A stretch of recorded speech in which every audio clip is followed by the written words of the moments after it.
Bismillahirrahmanirrahim. Assalamualaikum warahmatullahi wabarakatuh. Alhamdulillah wassalatu wassalamu ala Rasulillah wa ala alihi wa ashabihi wa man wala amma ba'd. Saudara sekalian, kita lanjutkan pelajaran di hadis ke-11. Wa an Abdullah bin Umar wa Abi Hurairah radhiyallahu ta'ala annahuma sami'a Rasulullah sallallahu alaihi wasallam yaqulu. Dari Abdullah bin Umar dan Abu Hurairah bahwasanya keduanya mendengar Rasulullah sallallahu alaihi wasallam bersabda, ala a'wadi mimbarihi, ya, berbicara di atas mimbar beliau, la yantahiyanna aqwamun an wada'ihimul jumu'at aw la yakhtimanna Allahu ala qulubihim thumma la yakunanna minal ghafilin.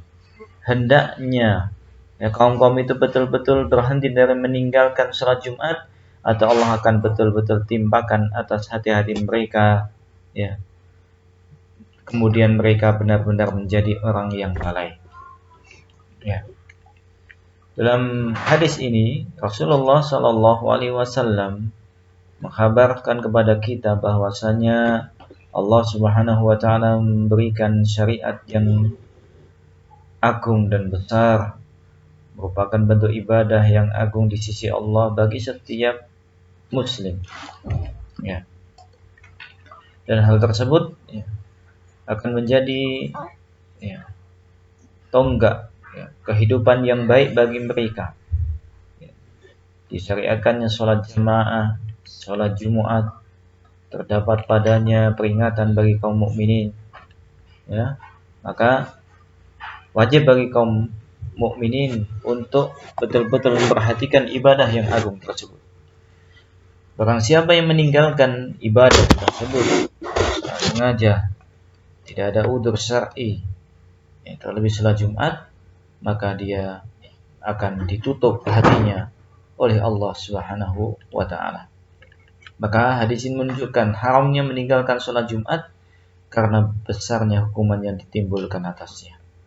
Ya, kalau sudah ditimpa dengan, ya, ditutupnya hati baginya, maka dia akan ditulis menjadi seorang yang lalai, dan orang yang lalai itu akan diancam dengan azab Allah Subhanahu wa taala. Kemudian yang kedua, wajibnya menjaga pelaksanaan salat Jumat, karena salat Jumat memiliki kedudukan yang besar dan tinggi di dalam agama Islam. Ya, barang siapa meninggalkan salat Jumat tanpa udzur, maka dia terjatuh kepada perkara yang disebutkan oleh Rasulullah sallallahu alaihi wasallam. Allah akan menutup hatinya menjadi orang yang lalai, otomatis dia akan dimasukkan ke dalam neraka waliyadzubillah. Dan meninggalkan sholat Jumat merupakan dosa besar, kemaksiatan secara umum bagi hati seorang hamba, dan keadaan dia tidak melihat kebenaran dan tidak tunduk kepadanya. Yang kelima, menghadiri sholat Jumat dan khutbah memiliki faedah yang banyak. Mendapatkan pahala bersegera menuju kepada sholat.